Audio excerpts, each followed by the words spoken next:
Pradana. Yuk simak video ini. Apa itu sembelit menurut teori pengobatan klasik?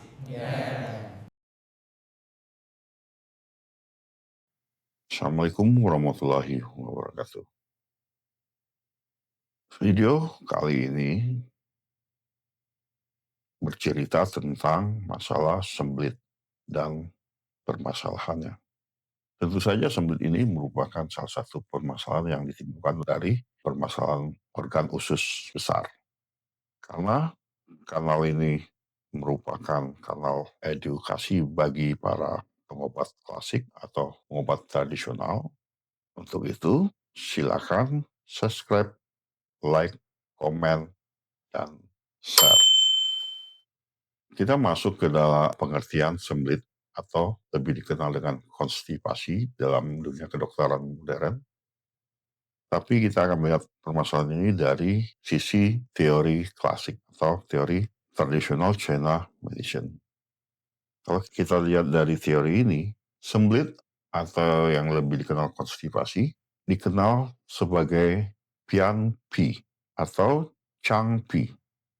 Bukan hanya masalah fisik, buang air besar yang jarang atau sulit, tapi juga mengenai ketidakseimbangan energi atau qi, yin dan yang, dan fungsi organ dalam. Teori klasik memandang usus besar bertanggung jawab atas pengeluaran feses, sementara limpa dan lambung mengatur transformasi dan transportasi makanan menjadi nutrisi dan limbah. Jika energi lambung dan limpa lemah, cairan tubuh menjadi kurang atau ada stagnasi sehingga feses menjadi kering dan sulit untuk dikeluarkan. Kitab Huang Ti Matching menjelaskan proses ini. Cairan makanan diubah oleh limpa, disebarkan oleh paru-paru, dan diturunkan ke usus besar untuk pembuangan. Pola sindrom utama sembelit menurut teori klasik. Teori ini mendiagnosis berdasarkan diferensiasi sindrom, bukan hanya gejala. Jadi sindrom ada kumpulan dari gejala-gejala.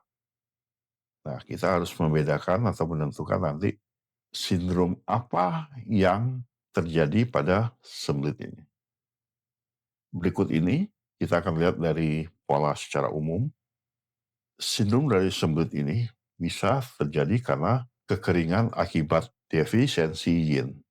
Berarti berkurangannya unsur dingin sehingga unsur panas lebih menonjol. Nah, khas dari defisiensi yin ini adalah fesesnya kering, keras, mulut terasa kering, lidah merah, tipis, sering pada lansia atau pasca penyakit kronis. Penyebabnya adalah yin dari usus atau lambung habis atau mengalami kurang cairan. Nah, gejala tambahan dari sindrom ini adalah adanya gelisah dan susah tidur atau insomnia. Sindrom kedua dari defisasi usus besar ini adalah terjadinya stagnasi energi di hati. Kalau ini terjadi, pola ini menunjukkan seseorang sulit BAB meski fesesnya lunak. Perutnya terasa kembung, emosional, terus sering berasa nyeri di bagian perut. Nah, penyebab dari pola ini adalah tingkat stres yang menghambat aliran energi dan mempengaruhi usus besar. Kelemahan energi dan darah merupakan pola sindrom berikutnya, di mana BAB sedikit, fesesnya kecil, terus kelelahan, pucat. Nah, penyebab dari pola ini adalah energi limpa lemah, dia gagal mendorong limbah. Kedinginan atau terjadi stagnasi yin, di sini akan berbentuk BAB-nya jarang atau lebih kurang dari 3 kali dalam seminggu. Perut dingin yang disebabkan kelelahan atau usia tua. Nah, berikutnya ada sindrom dari permasalahan usus besarnya adalah panas yang berlebih. Sehingga feses berdarah atau berbau busuk, mulut terasa pahit.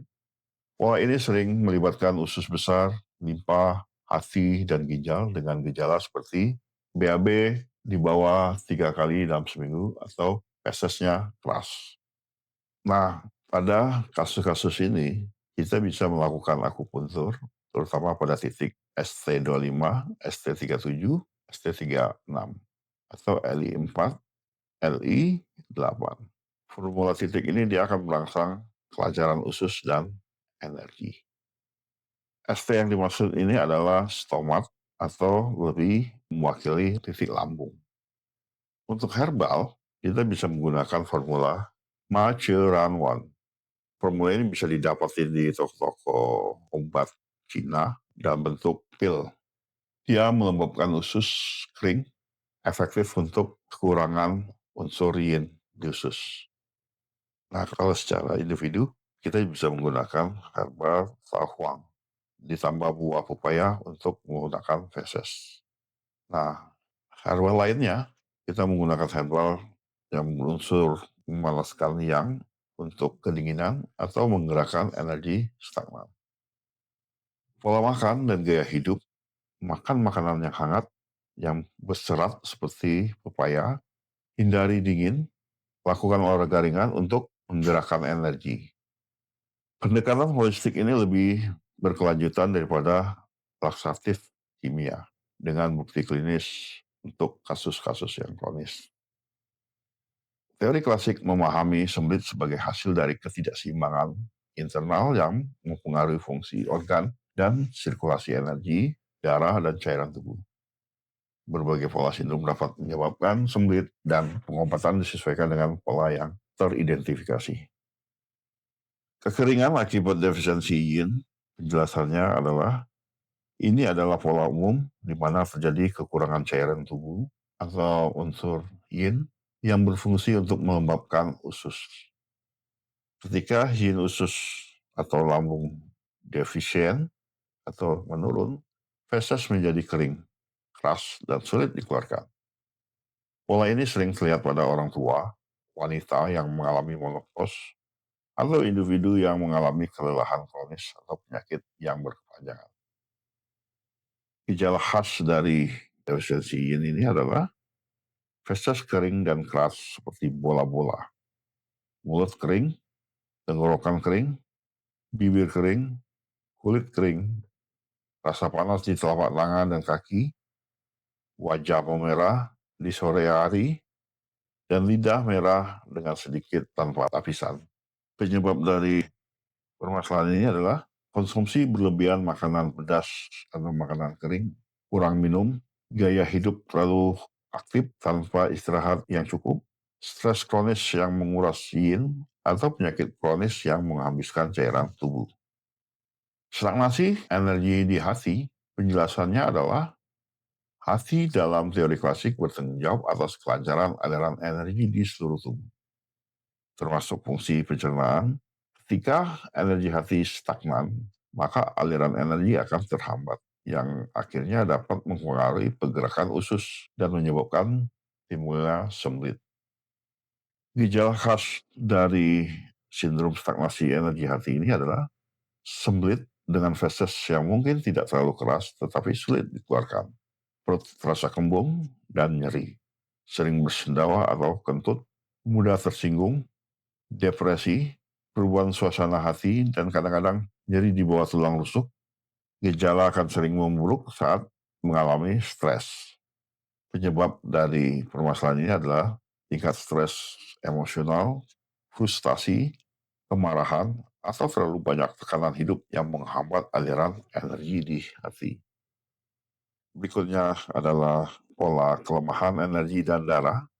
Penjelasannya adalah pola ini terjadi ketika tubuh mengalami kekurangan energi vital dan nutrisi atau darah yang cukup untuk menggerakkan dan melumasi usus.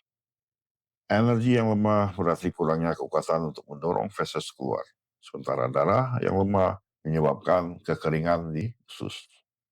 Gejala khas dari pola ini adalah sembelit dengan feses yang tidak terlalu keras tetapi sulit dikeluarkan karena kurangnya tenaga. Pasien merasa tidak punya kekuatan untuk mengejar. Kelelahan ekstrim setelah buang air besar, pucat, pusing, mengalami sesak nafas, detak jantung tidak teratur, dan lidah pun pucat. Penyebab pola ini adalah pola makan yang buruk, kelelahan yang berlebihan, penyakit kronis atau persalinan, atau kehilangan darah. Nah, berikutnya pola kedinginan atau penumpukan kedinginan. Penjelasan dari pola ini adalah sembelit akibat dingin terjadi ketika ada serangan dingin dari luar atau konsumsi yang berlebihan makanan minuman dingin yang akan melemahkan fungsi yang limpa dan yang ginjal. Ini memperlambat motilitas usus dan mengeringkan cairan. Gejala khas, feses sulit dikeluarkan, perut terasa dingin dan nyeri, membaik dengan memberikan yang hangat, urin jernih dan banyak, anggota badan terasa dingin, dan lidah pucat dengan lapisan putih yang tebal. Penyebab dari pola ini adalah serangan dingin yang ekstrim, konsumsi makanan dan minuman dingin secara berlebihan, atau kelemahan unsur panas yang merupakan bawaan. Yang terakhir adalah pola panas di usus. Penjelasan dari pola ini adalah dia ditandai dengan panas yang berlebihan di usus yang akhirnya mengeringkan cairan dan membentuk feses yang keras. Gejala khas dari pola ini adalah fesesnya kering dan keras, bau busuk, urin gelap, perut kembung dan nyeri, mulutnya terasa kering, bau mulut, mudah marah, dan lidah merah dengan lapisan kuning tebal. Penyebab dari permasalahan ini adalah konsumsi berlebihan makanan pedas, berminyak, atau panas. Juga tingkat stres yang memicu panas atau adanya infeksi. Teori klasik berfokus pada identifikasi pola ini melalui pemeriksaan yang secara menyeluruh, seperti mengamati, mendengarkan, bertanya, dan merabal, untuk menentukan strategi pengobat yang paling sesuai. Demikian topik ini dapat saya jelaskan. Bagi teman-teman yang akan bertanya, seperti biasa silakan ajukan pertanyaan di kolom komentar. Terima kasih atas perhatiannya. Semoga video ini bermanfaat bagi kita semua. Sehat selalu.